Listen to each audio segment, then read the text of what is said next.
Assalamu alaikum wa rahmatullahi wa barakatuhu mana kalam. Karibu tena katika meza yetu ya mazungumzo juu ya mambo mbalimbali ambayo yamekuwa yakiendelea katika ulimwengu wetu.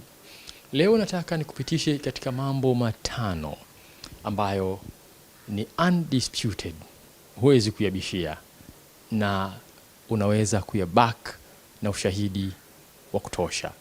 Mambo matano ambayo yanaonyesha dhahir kwamba Iran anashinda hii vita. Kabla sijakupeleka katika mambo haya, naomba nikukumbushe kitu kimoja muhimu sana, kama ambavyo nimekuwa nikikueleza kila siku.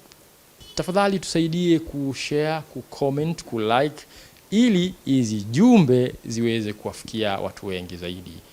Nikwambie tu, YouTube unapo comment, unapo like, unapo share, algorithm yake inapata ujumbe kwamba hii video inapendwa, so na wao wanaisukuma kwa watu wengi zaidi. Kwa hiyo tushirikiane katika kufanya hii kazi ya kusambaza ukweli.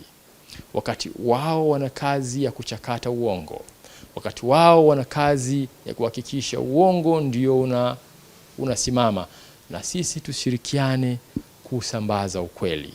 Na wakati unafanya haya, na kuomba utie nia ili upate thawabu. Naam, jambo la kwanza ambalo linaonyesha dhahir shahir kwamba Iran anashinda hii vita ni kitendo cha Iran kuwa sababu ya vikosi vya majeshi ya Marekani kukimbia Mashariki ya Kati. Yes, kabla hii vita kuanza Mashariki ya Kati kulikuwa na American bases takriban 19. Kulikuwa kuna vituo vya kijeshi vya Marekani takriban 19, na inaelezwa kwamba Iran amevishambulia vituo karibu vyote zaidi ya 16. Na tunavyozungumza hapa, hali ya vituo hivi si nzuri hata kidogo, na havishiki, yani mtu hawezi kuishi ndani yake. Yes, kutokana na uharibifu mkubwa ambao umefanywa na makombora ya Iran. Naam.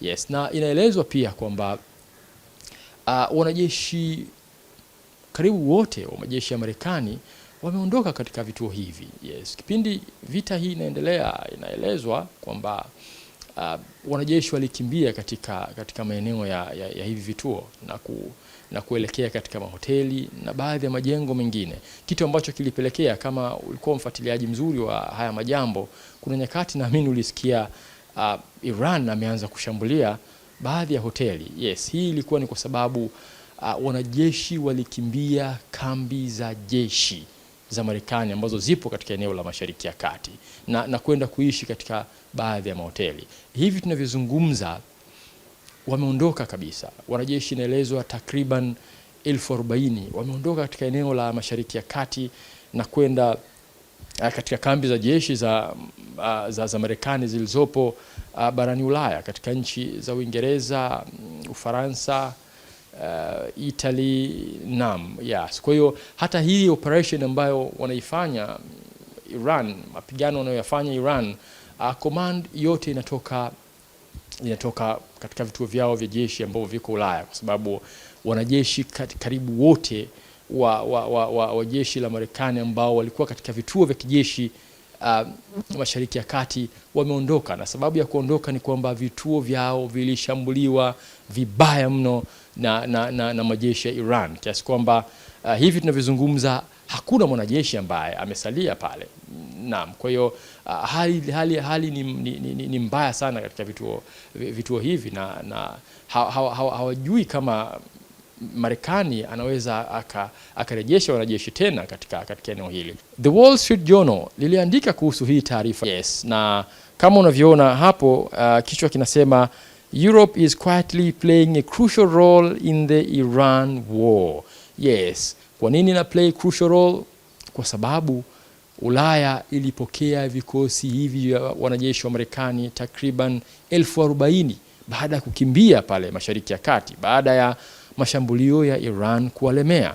Yes. Kwa hiyo mahala pekee ambako palikuwa ni salama, palikuwa ni kimbilio lao, ilikuwa ni Ulaya. Yes. Gazeti la The Wall Street Journal limelieleza hili. Hivi ni vyombo vikubwa sana vya habari, si vyombo vya habari vya makanjanja au vya uchochoroni. Yes, unaweza kuthibitisha na hii ina cement the fact kwamba Iran anashinda hii vita. Huwezi kuyafanya haya kama ushindi vita. Jarida la New Republic limeandika kuprove hiki ninachokueleza kwamba US troops abandon military bases amid Iran strikes. Yes, service members have been forced to work remotely. Yes, hiko ni kichwa cha habari cha The New Republic, moja kati ya majarida makubwa sana ya habari duniani. Yes, inasema Marekani, vikosi vya Marekani vimeacha kambi zake, vimekimbia kambi zake baada ya mashambulio ya Iran. Yes, unaambiwa vikosi, wanajeshi wamelazimika kufanyia kazi mbali. Unakumbuka kipindi cha corona mlikuwa mnaambiwa work from home, fanyia kazi nyumbani. Wanajeshi wa jeshi la Marekani wamefanyia kazi nyumbani, wamekimbia vituo vyao kwa sababu ya mashambulio makali ya majeshi ya Iran. Hii inaonyesha namna ambavyo Iran anashinda hii vita. Ukiachana na gazeti la The New Republic, gazeti kubwa pengine kuliko magazeti yote duniani, New York Times liliandika pia, Iran's attacks force US troops to work remotely. Mashambulio ya Iran yamevilazimisha vikosi vya majeshi ya Marekani kufanyia kazi nje ya vituo vyao. Sijasema mimi, haya ni magazeti makubwa pengine kuliko gazeti lolote hapa duniani. Yanasema haya. Unahitaji nini kingine kuthibitisha kwamba Iran anashinda hii vita? Katika hali ya kawaida haikuwa rahisi kwa mtu kuamini kama ungelimwambia kabla ya hii vita kuanza kwamba kuna siku hivi karibuni Marekani ataondoa vikosi vyake vya jeshi pale Mashariki ya Kati. Lakini kazi ambayo Iran ameifanya, mbili ni lile la Marekani kushindwa kubadilisha utawala. Yes. Kila mtu anafahamu wazi kwamba wakati Marekani anaingia kumshambulia Iran Februari 28, aliweka wazi kwamba lengo lake lilikuwa ni regime change. Yes, Marekani alikuwa amekusudia kubadilisha utawala uliokuwepo pale Iran, na alitekeleza hili kwa kufanya mashambulizi ambayo yalipelekea kuuawa kwa kiongozi mkuu wa Iran, Ayatollah Ali Khamenei. Ni kurudisha nyuma kwamba hili la regime change halikuanza tarehe 28 Februari. Mipango ya kubadilisha utawala katika nchi ya Iran haikuanza tarehe 28 Februari mwaka huu. Mipango ilianza mwezi Disemba mwaka jana. Na hili lilianzia wapi? Marekani alianza mpango wa kubadilisha utawala wa Iran mwezi wa 12 mwaka jana baada ya kutoa vifaa, baada ya kugawa silaha kwa kikundi cha uasi ambacho kipo ndani ya nchi ya Iran. Yes, lakini bahati mbaya baada ya kugawa hizi silaha, kile kikundi kilikimbia na zile silaha, kilitokomea na zile silaha. Kwa hiyo lengo halikufanikiwa. Hili limeelezwa wazi na Rais Trump kwamba waliwapa silaha na wale mabwana wakazipokea na kuanza kuzishangaa kwamba tumepewa silaha nzuri za kisasa na nini, alafu wakakimbia nazo, hawakufanya kile ambacho walitakiwa wafanya nacho. Lengo la hizi silaha lilikuwa ni nini? Lengo la hizi silaha lilikuwa ni kwamba baada ya hiki kikundi kupewa, walitakiwa waende wazisambaze hizi silaha kwa watu ambao walikuwa wanaenda kushiriki katika maandamano ya Januari. Yes. Lengo lilikuwa ni kuhakikisha kwamba maandamano ya Januari yanakuwa na vurugu. Yes, watu ambao wanaenda kuandamana Januari walitakiwa baadhi yao wapewe silaha na kuleta taharuki, vurugu, tabu, kisha ipelekee serikali kupinduliwa. Hili halikufanikiwa kwa sababu hatua ya kwanza ilifeli. Waliopewa silaha walikimbia nazo, hawakuzipeleka kule ambako walikuwa wanatakiwa wazipeleke. Kwa hiyo Hatua ya kwanza ikafeli, na hatua ya pili ilipokuja Januari ya maandamano ambayo yalikuwa orchestrated na Marekani obviously, na yenyewe yakafeli kwa sababu serikali ya Iran ilikuwa kali sana. Yes, kuna watu wengi waliuawa, na hivi tunavyozungumza kuna baadhi ambao wana kesi na pengine wanaweza wakanyongwa, wawili kama si watatu. You know, we sent some guns, but the group that was supposed to give, which I said would happen to my people, I said it, I called it exactly. We sent guns, a lot of guns. They were supposed to go to the people so they could fight back against these thugs. You know what happened? The people that they sent them to kept them because they said, what a beautiful gun, I think I'll keep it. So I'm very upset with a certain group of people, and they're going to pay a big price for that. But the Iranian people will fight back as soon as they know they're not going to be shot and as soon as they can get weapons. If they had weapons, not many of them, if they had weapons that would go in the other way, and you know what would happen? Iran would give up in 2 seconds. Kwa hiyo baada ya lile zoezi la maandamano ya Januari, maandamano makubwa ya Januari kushindwa, hatua iliyofuata ni kuishambulia, kwa sababu hatua ya kwanza na ya pili zimefeli, hazijaenda vile ambavyo Marekani alikuwa anataka. Hatua ya pili ikawa ni kuondoa utawala kwa kuishambulia Iran, kwa kumuua kiongozi wao mkuu. Walifanya hili na wakafanikiwa, lakini hawakushinda kwa sababu alitoka, walimuua Ayatollah Ali Khamenei, na aliyekuja akawa ni mkali kuliko aliyetangulia. Yes, mtoto akawa ni mkali kuliko baba. Kwa hiyo lengo la Marekani ilikawa limeshindwa hapo.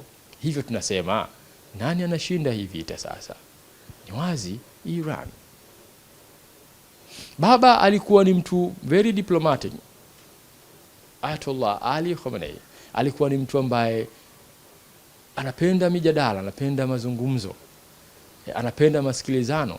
Mwanae si mtu wa hayo sana. Yes, ni mtu ambaye anaonekana na misimamo, ni mtu ambaye amekuwa hapendi kuchezwa, so ile tunasema. Yes, kwa hiyo lile lengo la Marekani kutaka kufanya mabadiliko ya kiutawala Iran lilikwama kwa sababu walimuua baba, akaja mtoto, lakini hawakupata kile ambacho walikuwa wanakitaka. Hivyo tunasema mission imefeli na Iran anaendelea kushinda. Hiyo ni point namba 2. Point namba 3 ambayo inaonyesha wazi kwamba Iran anashinda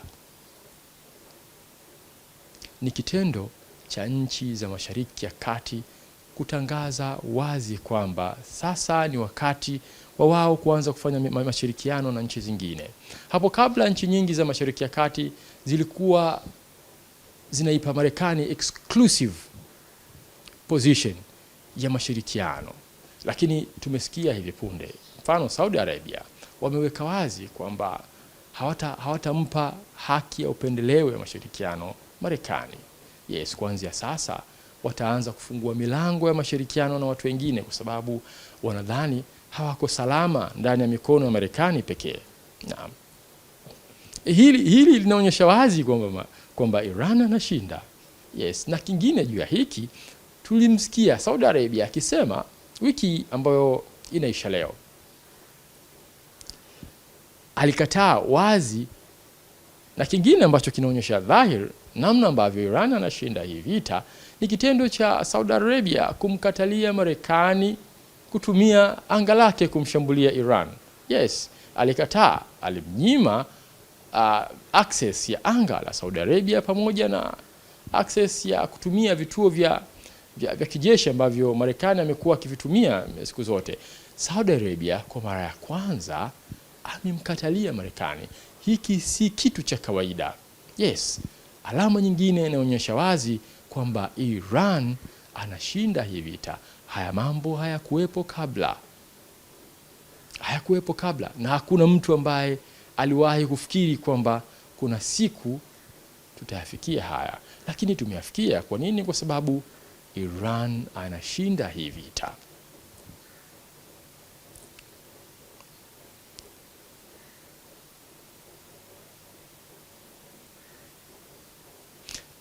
Kingine ambacho kinaonyesha wazi kwamba Iran anashinda hii vita ni kitendo cha Marekani kumuondolea vikwazo katika mafuta Iran. Yes. Mwaka 2015 Marekani aliingia mkataba wa nyuklia pamoja na Iran chini ya utawala wa Rais Barack Obama, lakini 2018 Rais Trump alivyoingia akachana haya makubaliano na akarudisha vikwazo kwa Iran. Yes, Iran amekuwa akipitia kipindi kigumu sana, lakini baada ya hii vita dunia imejikuta katika hali mbaya sana kiasi kwamba Marekani imebidi arudishe mpira kwa kipa. Yes, Marekani wenyewe wameondoa vikwazo vya kiuchumi katika mafuta ya Iran ili Iran auze mafuta yake nje, kitu ambacho lengo lake ni kusaidia kupunguza maumivu ya kupanda sana kwa bei ya mafuta duniani. BBC nao waliandika kama unavyoona hapo kwamba kichwa cha habari kinasema cha BBC, US lifts sanctions on some Iranian oil as energy prices soar. Marekani imeondoa vikwazo katika baadhi ya mafuta ya Iran kwa sababu bei zimepanda hasa. Yes. Nini kingine ambacho nataka? Marekani mwenyewe ameondoa vikwazo vya kiuchumi katika mafuta kwa Iran. Hili halikuwepo kabla ya vita. Ni wazi hili linaonyesha kwamba Iran anashinda hii vita. Kingine ambacho kinaonyesha dhahir shahir kwamba Iran anashinda hii vita ni Hormuz. Kabla ya hii vita watu walikuwa wakipita bure katika mlango bahari wa Hormuz. Yes, lakini baada ya hii vita Iran ameweka toll pale. Sasa hivi hakuna anayeweza kupita pale bila kulipa dola milioni 2. Kila meli inalipa dola milioni 2 ili ipite pale katika mlango bahari wa Hormuz. Hili haliwezi kuwezekana kama Iran hana upper end katika hii vita. Hili linawezekanaje kama Iran hashindi hii vita? Katika mazingira ya kawaida anayepigwa katika mazingira ya kawaida hutegemei na haiwezekani aliye chini anayepigwa katika vita apate nguvu ya kufanya haya. Iran anapata jeuri ya kuweka toll, ya kuweka tozo katika mlango bahari, ya kuweka taratibu mpya ambazo hazikuwepo, kwa sababu hii vita anaishinda na anaishinda mchana kweupe. Kingine ambacho kinaonyesha dhahir shahir kwamba Iran hii vita anaishinda ni kitendo cha uvumilivu, ni kitendo cha kuweza kuhimili maumivu yatokanayo na hii vita. Kulia kuna American blockade. Hii inambana sana kiuchumi kwa sababu inamzuia Iran kufanya biashara ya mafuta, biashara ambayo imekuwa ikisukuma kwa kiwango kikubwa uchumi wa taifa hili. Yes, lakini Iran amedemonstrate kwamba ana uwezo wa kuhimili haya yote. Yes, na hapa katika hii pointi kubwa kuliko ni kwamba Iran anatoa funzo. Yes, hiki kinaonyesha wazi kwamba Iran anashinda. Huwezi kutoa funzo kama wewe ni unayeshindwa katika vita. Iran ana demonstrate openly, wazi, kwamba hataki baada ya hii vita Marekani na washirika wake waje kumchokoza tena. Haya tunayaona katika meza ya majadiliano, katika terms ambazo Iran amekuwa akiziweka mezani. Anasema wazi kwamba hii inapaswa kuwa vita ya mwisho baina yake yeye, Marekani na washirika wake. Yes, kwamba msinizoee, kwamba kila mnapojisikia mje tu na kunishambulia. Hii inapaswa kuwa vita ya mwisho. Yes.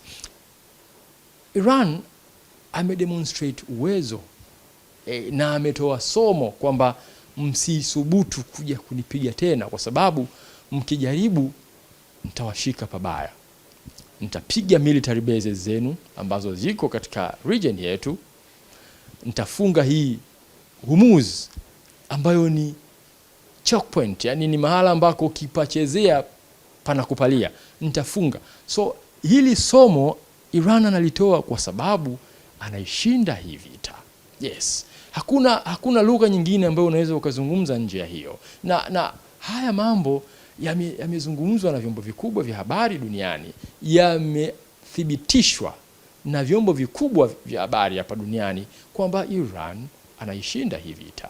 Labda nikupitishe katika baadhi ya vyombo vya habari ambavyo vimeonyesha wazi kwamba Iran bwana anashinda hii vita, tena mchana kweupe. Jarida la Politico limeandika juu ya hii kwamba thought Iraq was blunder, Iran is far worse. Hii kauli inaonyesha dhahiri kwamba Iran anashinda hii vita. Tafsiri ya haraka, ulidhani Iraq ilikuwa ni moja kati ya blunder, kati ya makosa makubwa ambayo yalifanywa? Hapana, Iran ni mbaya zaidi.